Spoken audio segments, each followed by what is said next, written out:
Hi everyone, my name is Briana. Welcome to my webinar on how to write a song using just four chords.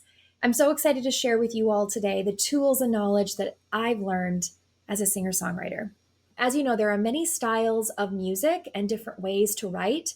This is specifically designed for pop musicians. This is a way for you to learn how to write a pop song. A lot of these things I've learned based on my experience writing and producing music, as well as working with other musicians and singers along the way and learning from them. I think we can all learn from each other, and I'm so excited to share this with you guys to help you in your journey as a songwriter. So, some of the things that we are going to be covering today: how to get started writing a song. Sometimes that can be the trickiest thing, is just starting. In fact, just starting this webinar today was the hardest thing, getting everything set up. But once I got everything set up and just put in the work to get it set up, it was a lot easier than I thought. So just remember that just getting started can be the hardest thing. So we're going to talk about that, as well as how to overcome writer's block. It's easy to fall into the traps of, well, I'm not a good enough singer. I'm not a good enough musician. I don't know that much about music. I don't know that much about writing. I don't even know where to start. So I'm just not going to start. And we get into these blocks in our lives and we don't ever move through them. We don't ever push through them. And it's really important to be gentle with yourself and realize it's okay. Everybody has gone through this at one point or another. And it's learning to overcome those and realizing there is a light at the end of the tunnel. You just have to go through that tunnel and not be afraid. Because really, what's there to be afraid of? Nothing. What's there to lose? Absolutely nothing. So many people have done things in fear, but at least they did them. And then they realized, looking back, they really had nothing to worry about. They had nothing to fear. Everything that they needed was inside of them. So I really want to encourage you, wherever you are as an artist, to start exactly where you are and begin the process of creating your own music and see what evolves. Now, you'll probably look back 5 years down the road and say, wow, that was a really crappy song that I wrote. But at least you put in the work to do it. And if you hadn't put in that work, you wouldn't have gotten better and been where you are today or 5 years from now. So put in the work today. I'm also going to teach you about understanding song structure, so how songs work, crafting lyrics and melodies. I think lyrics can be the most challenging often for singers and musicians because they're trained to do music. They didn't go to college for English, or maybe they didn't grow up writing a lot, but they love to play their instruments. So sometimes lyric writing can be the most challenging. So I'm going to just break it down for you in this short webinar on some tools that you can use to help with your lyric writing. Creating music for the song. So this has to do with the chords and the accompaniment that you use for the melody. And the last thing that we're going to talk about is, what do you do when you're done with your song? Do you just leave it there in your files on your computer and let it sit there for life? Or do you do something with it? So we're going to talk about that. So getting started. So there are three main pathways to writing a song. You can either start by writing down lyrics, creating a melody, or playing a chord progression on the piano or guitar and starting from there. Overcoming writer's block.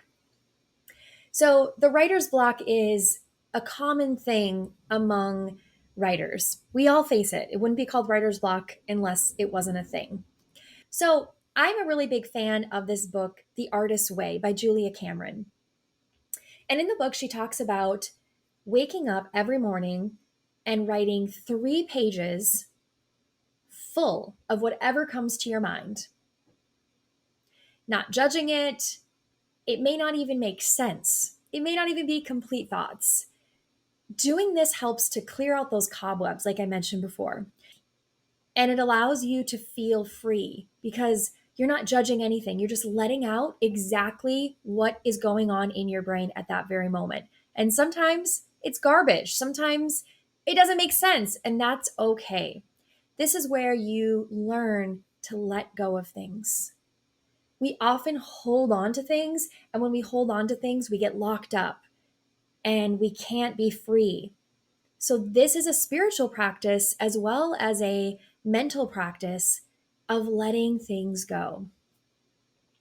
After you're done writing those pages, just throw them away. I mean, why would you want to read a page that doesn't even make sense to you afterwards? You don't read it again, you just write it down. And after you've written exactly 3 pages, you throw it away. This is a powerful way to get you back into the state of flow. And flow is such an important state to be in as a creator because when we're in the flow, we're not in our heads, we're in our hearts. And I think that's super powerful for singers, for musicians, and for songwriters to remember. Even when you perform, you shouldn't be focused on how good you're sounding or what does the audience think of me and all these things that creep into your head. You shouldn't be in your head. When you're performing, when you're sharing a song, it should be about getting into the feeling of that song. But the best way that I have found is sing to yourself because you can relate to yourself more than you can relate to anyone else. And you're more in tune with yourself than you probably are with anyone else. So remind yourself of that. Okay, so back to songwriting. The second way you can overcome writer's block is go on an artist date. Now, this might sound weird, but this is a magical time for artists. I started doing this about 10 years ago. I started going out by myself.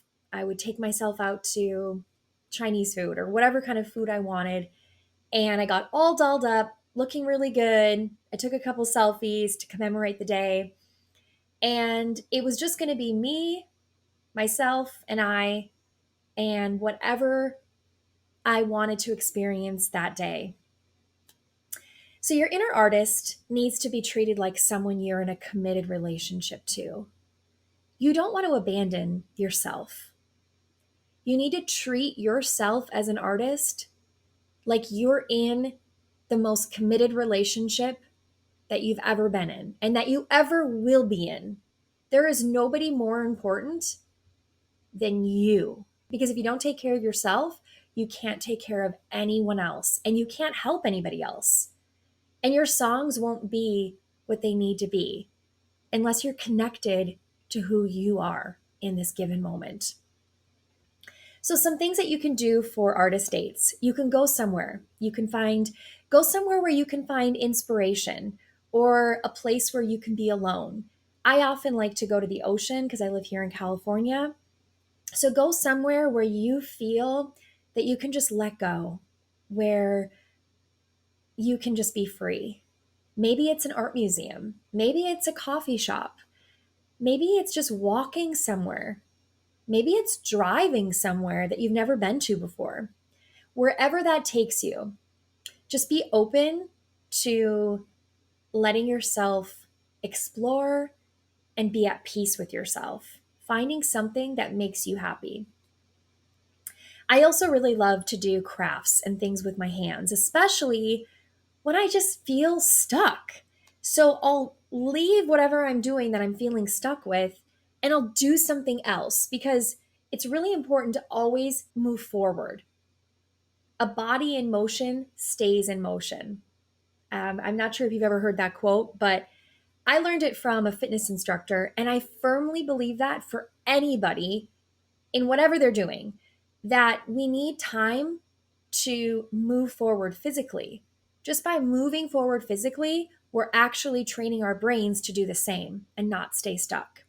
So maybe you go to the craft store and you pick up paint and you just decide to do watercolors for a few hours or paint a chest in your house or paint something in your house. Whatever it is, just do something different artistically. So these are just different things that I've personally learned to do to get unstuck, to get out of my writer's block. The third way to overcome writer's block is writing a letter to yourself. Now, this is actually quite powerful because what I want you to do with this is write two letters. Write a letter to your 80-year-old self and write a letter to your 8-year-old self. Very, very different ages, experiences, mental states, right? So, what would you say to your 80-year-old self? And what would you say to your 8-year-old self? It's an interesting exercise that uses the past and the future to ultimately bring you back into alignment with the present because you realize you can't go back to the past and you can't go to the future. The fourth way to overcome writer's block, write in your DAW. Now, this is something that maybe singers don't do that often because they maybe aren't trained in Logic Pro or GarageBand or whatever software you use.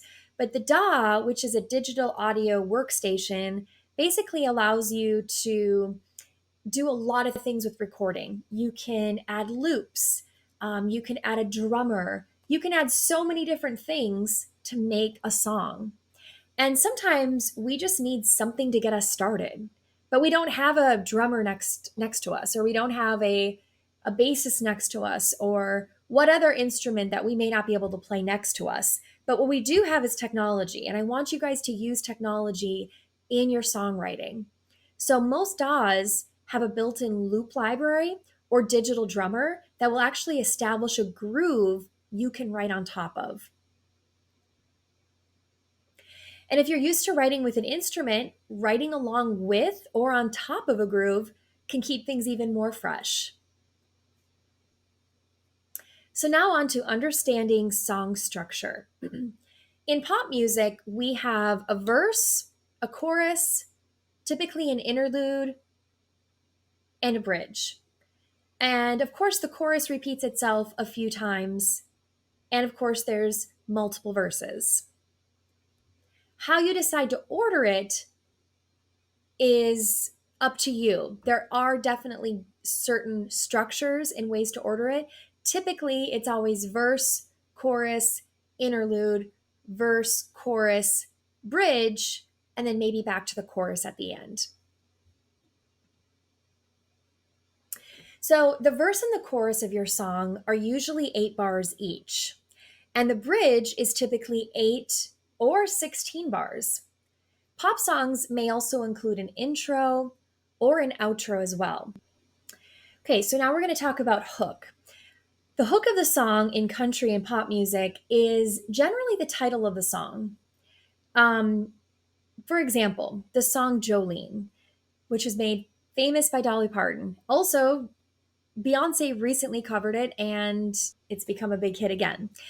But the song Jolene starts with Jolene, Jolene, Jolene, Jolene. So right away, it starts with the hook of the song. And it also happens to be the title of the song. It's the most recognized part of the tune, the hook is, and the one that a 3-year-old keeps repeating over and over. They may not remember all the words to the song, but you know for a fact they're going to remember the hook of the song. Oh, and then the other section of the song is the interlude. The interlude is a few bars that happen between the chorus and the verse, or maybe between the chorus going into the bridge or the breakdown chorus. So it's generally just instrumental, and it's a riff or some kind of a melodic figure that leads you in. So I recently wrote a song a couple years ago, I guess, but I released it last year. And the song was called I'm the Star. And there was a part that I kept singing over and over, and it led me into like the chorus or the verse. Actually, it was the ending of the chorus, so it led back into the verse, and it was just these simple words: "Guided by my heart."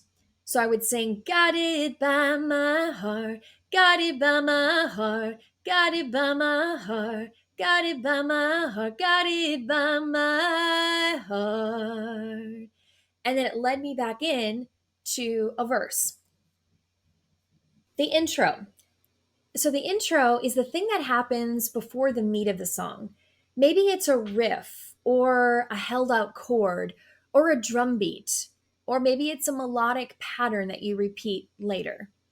But it's something that starts the piece. And in pop music, you don't really want a long intro because, let's face it, nobody has the attention span to just listen to instrumental music. They want to hear the actual lyrics of the song. Verses. So a verse leads us into the chorus. The verse is where the story of the song is told. The melody and the chords are usually the same from one verse to the next, but the lyrics change. The song Let It Be by the Beatles has 8 bars for the verse and 8 bars for the chorus. I'm going to count this for you. When I find myself in times of trouble, Mother Mary comes to me. That's 2. Speaking words of wisdom, let it be. Okay, that's 4. And in my hour of darkness, she is standing right in front of me. Speaking words of wisdom, let it be. Now, if you were counting that faster, you might count that double. When I find myself in times of trouble, Mother Mary comes to me, speaking words of wisdom, let it be, right? 8 plus 8 is 16. So if you're thinking fast 4, it could be 16, but if you're thinking slow 4, it's 8 bars. And then the chorus, let it be, let it be, let it be, let it be. Whisper words of wisdom, let it be. So there's a good example of a song that uses 8 bars for the verse and 8 bars for the chorus. So the chorus. This is the part of the song that's the most anthemic. The part that everyone knows the words to. Like the song Don't Stop Believing. Don't stop believing, right? Everybody knows the words to the choruses. This is the part that gets repeated 2, maybe even 3 times at the end of a song. Generally speaking, the words don't change from one chorus to the next, but they might. It's usually louder and more intense than the verse, though. The bridges are one of my favorite parts of songs. I think why I like them so much is because I can get away from the normalcy of the song. Verses or the bridge generally leads us into a new direction. Sometimes it will change the key. Sometimes they'll use completely new chords for the bridge. And often it just sounds completely different. So it takes you on kind of a rabbit trail, or it surprises the listener, which I happen to really like. So this is a super important part of the song. It keeps us from getting bored because I don't know about you guys, but sometimes I get bored from hearing the verse and the chorus over and over. So the bridge is a great way to break things up. So if a song doesn't have a bridge, it'll often go to a breakdown chorus. This is the chorus again, but it's different dynamically. It's generally softer and less instruments involved. So this is the part where everybody gets quieter on the chorus, and maybe it's just the drums and the piano, or maybe it's just the piano, we don't know, or maybe it's just the vocalist, but whatever dynamically you decide to do, that's called the breakdown chorus. And it's frequently followed by a regular full volume chorus, or maybe the first half is down of the chorus, but then the band builds it up for the end. Okay, so melody. The next step would be start figuring out how you want to phrase the lyrics of the song by creating a rhythmic element to the words. Like, for example, I wrote this song a couple years ago called I'm So Done. And I'm going to share it with you guys. So the lyrics go, we were chasing all the lights. We were chasing all the lights in the city every night. Grabbing my drink, gonna be a good time. So you hear the rhythmic elements in it. We were chasing all the lights in the city every night. Grabbing my drink, gonna be a good time. Life was like a party, sipping on Bacardi, dancing all night to McCartney and Dolly. So that was the verse. And then the pre-chorus is oh, oh, oh. We could have been great, but you blew it in a heartbeat. Oh, oh, oh. You're a good-looking guy, but I'm done with your sorry. And then the chorus would go into, I'm so busy, I'm so done. You really had me going thinking that I was the one. I'm so busy, I'm so done. You should have kept me closer to you. Now I gotta run, now I gotta run, now I gotta run, now I gotta run, now I gotta run. So the now I gotta run, now I gotta run, that's the hook. But that isn't the actual title of the song. So there is where I broke the rule. There isn't a rule. Sometimes there's rules and you break them, and that's also fine. So these are all just templates to go off of. But the song, and what's funny about that song, and looking back, maybe I should have written it more sad. But it's a happy song. The way the melody is, it's very poppy, very happy, and very upbeat. But the song itself, the lyrics, well, I guess the lyrics at the beginning are happy. We were chasing all the lights, right? But then the chorus, I'm so busy, I'm so done, you know, it still sounds really happy. So in that case, maybe I should have made that a little bit sadder. But that's how I wrote the song. And I wanted it to be kind of like a dance tune, just kind of something that people could party to, just have fun with, not be like on their couches so sad over losing this guy, right? Because really the lyrics to the song, I'm so busy, I'm so done, you really had me going thinking that I was the one. I'm so busy, I'm so done, it's basically saying you're done, so you're really not sad because you're over it. um Now it says, do you want certain parts to be flowy and peaceful? Then maybe have less jumps with the melody. So these are just little techniques that you can use. Like, I wanted it very rhythmic in the song. I'm so busy, I'm so done, right? I wanted it really rhythmic. But if I wanted to make it more flowy, maybe I would have written it like, I'm so busy, I'm so done. You really had me going you really had me going thinking that I was the one.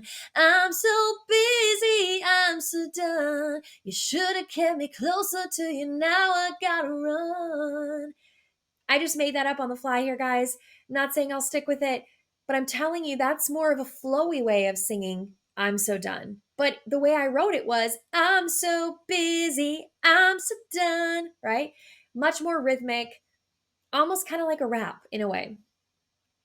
So it depends on how you want to phrase the melody and phrase the words. All right, so playing chord progressions. So then another way you can start creating a song is just start by playing four chords. And the four chords that I've chosen for this example are the one chord, the five chord, the six chord, and the four chord.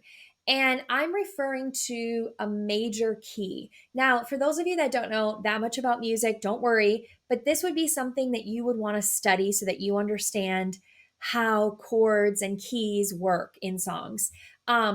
But just for the sake of time, I'm going to tell you that the one chord in C major is the C chord, and the five chord is G, and the six chord is A minor, and the four chord is F major. And just so you all know, studying music is something I've spent years, all my life studying music, and it seems like there's just so much more to learn. Every time I find something, I'm like, I didn't even realize that existed, or I didn't understand that fully, and now I'm understanding it more. So, music has so many layers, and it's truly its own language. So, I encourage you all to study music and learn piano. I think piano is the most foundational instrument to learning how to songwrite um, because it's linear on the piano. You see how it goes from left to right, right, linear, as opposed to the guitar, it's not linear. So what's nice about piano is you can count up steps and you can count up, however many, keys between things. So it just makes it a little bit easier to understand music. But as you see here, there are 12 major keys and 12 minor keys, and there are 7 modes. And those modes are somewhat common in writing music. I personally don't write in them too often, but I encourage you guys to learn those and study those to become more proficient in that. So, what I do next is noodling. So, play the chords freely, not worrying about making a mistake. So, the 4 chords that I had were the C chord, the G chord, the A minor chord, and the F chord.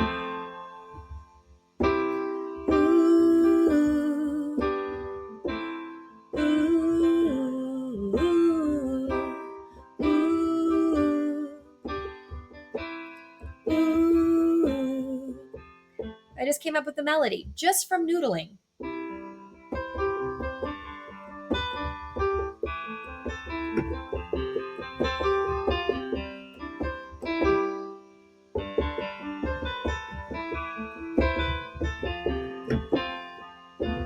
So oftentimes what I'll do is I'll just play those chords over and over and just start to sing out whatever I hear.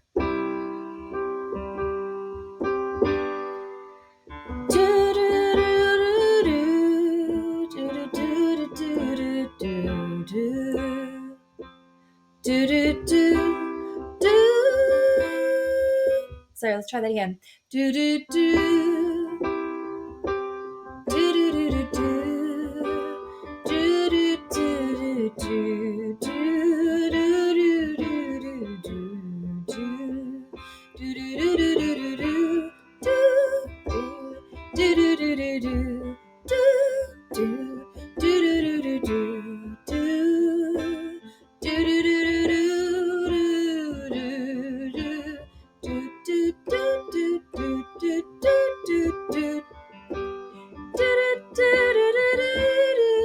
Okay, you guys get the idea? I am noodling. This is actually like a jazz term, I think. Basically, it just means to play the chords freely. You're not worrying about making mistakes. You probably heard a couple mistakes here and there. But I just was playing out whatever I was feeling and whatever felt right and sounded the best. So often a melody will just start to happen, and maybe it's the hook of the song, maybe it's the chorus, maybe it's part of the verse. You don't know. You just have to start.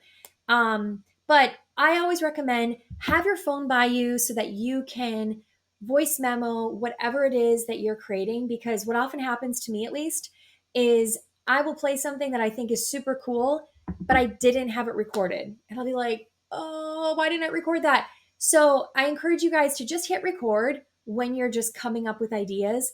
And you can always delete it so it doesn't take up storage on your phone, but just record it and think, let your brain just let go of it and just allow yourself to create.